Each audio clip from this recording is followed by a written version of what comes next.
So what is this video? Why is it so long and why should you watch it? Have you ever seen a stab in my video or any other video and you thought, that's impossible, that stab doesn't look real, you know, that was luck, I wish you would explain that. And that's exactly what this video is. It's going to be me explaining in depth why my stabs work, exactly how I set them up, and exactly what my mindset is while I'm playing. I'm going to literally draw out the movement patterns. I'm going to talk about the registration, I'm going to talk about the angles, and this is how I see the game when I play. You guys are seeing it after the fact, but when I'm actually playing, this is how I'm visualizing things.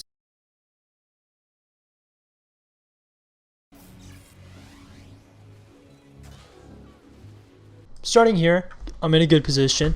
That's going to allow me, right when he sees me, I'll be moving right. So that's good. It's a good position, right? When he sees me, I'll be moving right. As he recognizes me, he's also going to move right. But more importantly, he's going to start turning right as well. And once that happens, I'm going to go back to my starting position. I'm going to go left, and I'm going to get the stab like that. So let's see if this is what happens. Starting position now. So he recognizes me about right here. I can see he's looking at me. So that's when I just want to start moving right to set it up. And I don't even move that much right.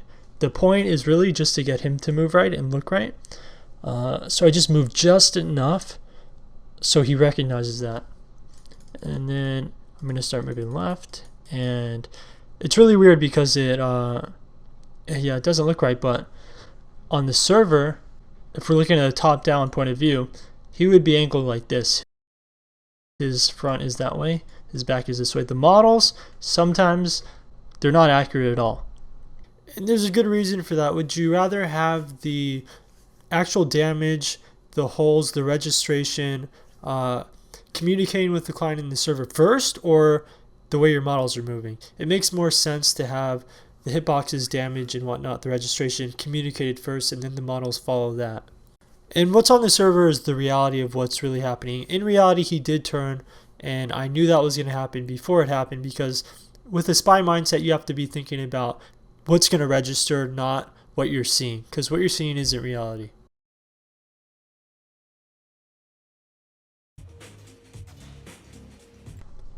Okay, now this is another crazy stab that looks really weird, but let's go frame by frame. Okay, the scout thinks I'm somewhere over here. So he's gonna go sort of like that. And as I'm, okay, that's right. So as I'm coming, I'm gonna come in like that to try and get a stab, right? But he's gonna recognize me about somewhere right here. He's gonna recognize me and he's gonna turn. So what I want to do is, I'm going this way, but as he realizes the direction I'm going, I'm going to change direction suddenly and go sort of like this. So I'm going to the left, but then I'm going to come up and around him. And that's why this stab works. Watch, I'm going to the right. Right there he recognizes me, but he doesn't recognize that I've stopped going right yet. I'm just like in his face. So if I do it quick enough, which I do, I start going left. Now I'm going that way. I'm going to get the stab around right here. So going. And he's still turning. He still thinks I'm going right. It hasn't registered with him yet. So look. Him turning right and me suddenly turning left, you can see right here, if you play it frame by frame, that he's actually turning to expose his back to me.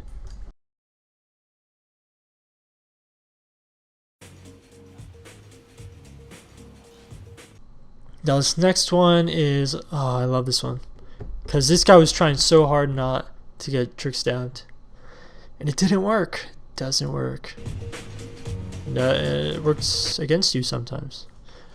So I go for a normal jump stab, But he does something weird. He's coming in like this, and ideally I'm going like this, and should get him somewhere around there. Something weird happens. I jump, and I see that I'm not lining up. So I think, yeah, I pretty much bail because, yeah, I'm not confident in the stab, so I bail and I kind of just like go that way. So I dodge his initial Ubersaw. But then I spin around, so by the time I drop, I can use my right strafe to get into another good position while I can keep my eyes on him. He goes for another weird Ubersaw. He's having a hard time tracking me. I was going to go for a jump stab, but I figured since the first one failed and he already knew, my intention to use that planks as a platform to jump off of, that he wasn't going to fall for it. So I'm going for a matador right now. I'm moving right. He screwed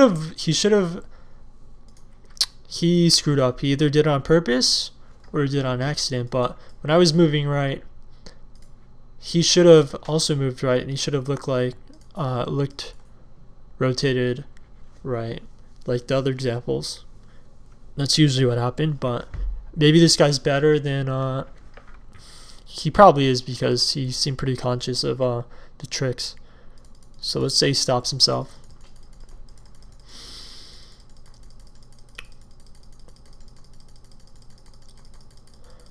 But I mean, that doesn't bother me at all. He's either going to have to track me, or he's going to have to not track me and misses his swings. So he either tracks me and gets a swing off, or misses or doesn't track me and doesn't get any swings off. So eventually what happens here is he realized after like 3 or 4 swings that he's not going to hit me unless he starts tracking me more closely, which he does. But that makes it's a gamble, because I got a matador off. That's my starting position, left. I started left. So he's swinging left. I'm going right. Okay, good.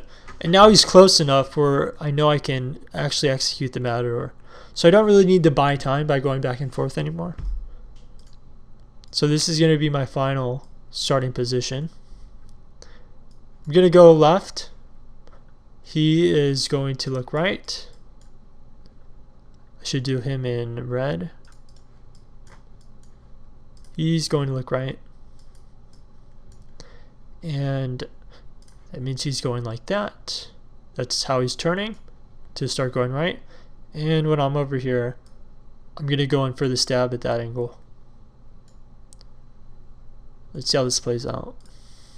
Going left, going left, going left. There he is. He's about to go right. He's turning right. And I know quickly that I need to swing my view over to get the backstab, so that's what I do.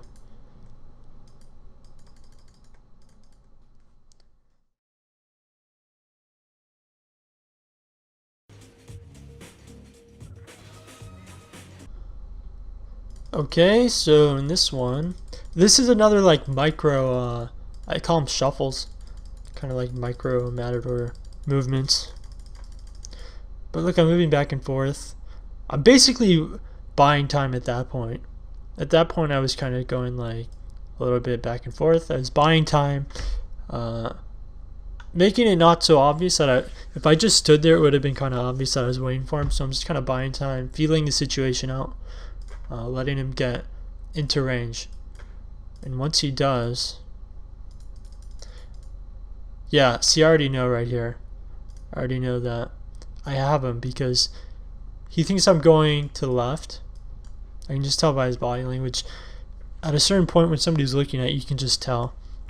He's going to start going to the left, going that way, and boom, going to the right. Gonna get you, buddy. Gonna get you.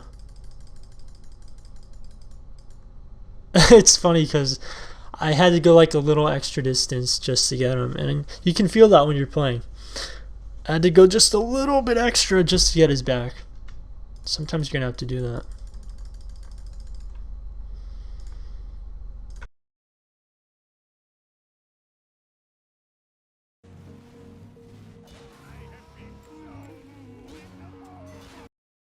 Okay, so this looks like a completely blind, backwards jump stab off the railing, but there's a lot of things going for me that are helping me really not make it as blind as people think it is.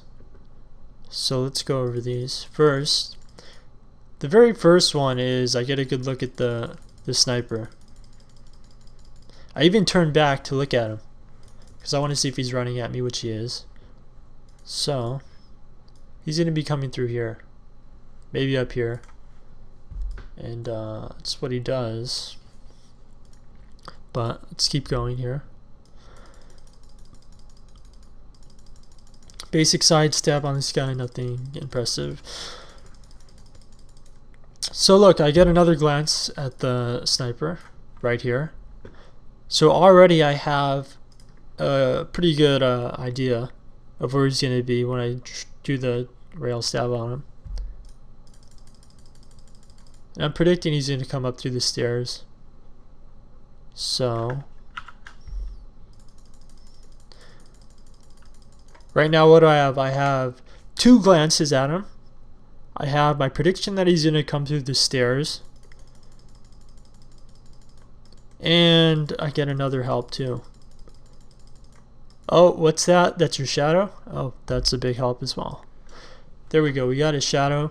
So while I'm jumping before I even see him, I know where I'm going to need to stop in midair to get the stab off. So that's what? 4 things that I have helping me out. That are really working in my favor and not making it as blind as people think it is.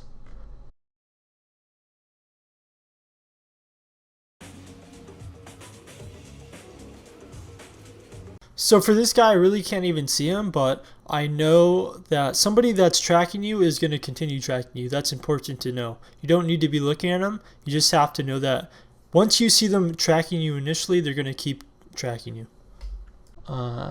I have a sniper locked onto my position, so I'm going to go do set up a matador. I'm going to go left, and even though I can't see him, I know he's going to come left. And then I'm going to go right, and I'm just going to shoot for the best, which is basically what I did. Going to left, left, left, left, left, left, left. There goes the sniper. I couldn't see him because he was behind the medic, but I know he's going to follow me. I just know that's going to happen without even looking at him, which is exactly what happens. And right as he does, moving to the left, he exposes his back. And then I die.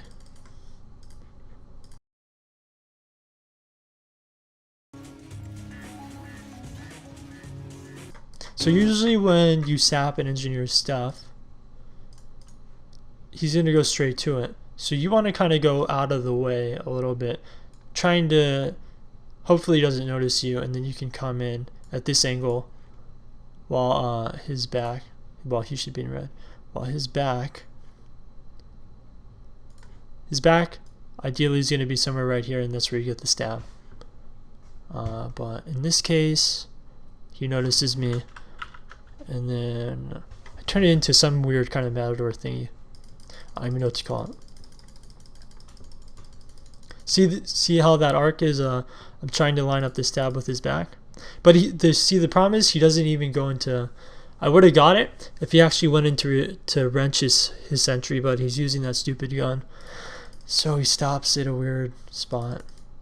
And look, I'm all ready to do it too. I've done it so many times. I'm just ready to do it. But I recognize he has that gun, so I start moving to the left. I'm getting up right against him. I'm setting up a matador at this point because I know it's either that or I'm probably hopeless. So what's gonna happen is I'm gonna go that way.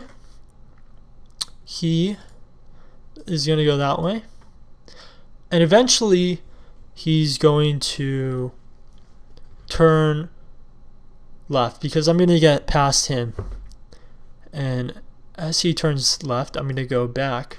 Whoops. I'm going to go in the opposite direction. and it's going to look like this. He's basically going to turn like that. I'm going to be right as I get over here, I'm going in for the stab like that.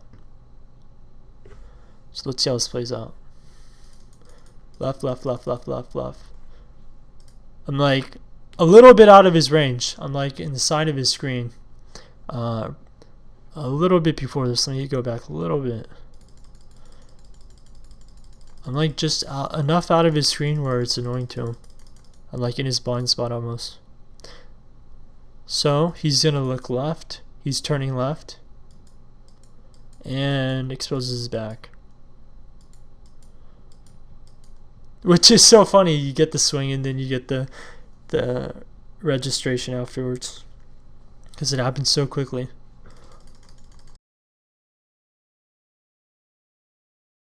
So thanks for watching. I just want to say in closing that, you know, knowledge is power, and having the knowledge from this video is going to give you a lot of power. It's going to expand your mind and hopefully show you what spine's really all about.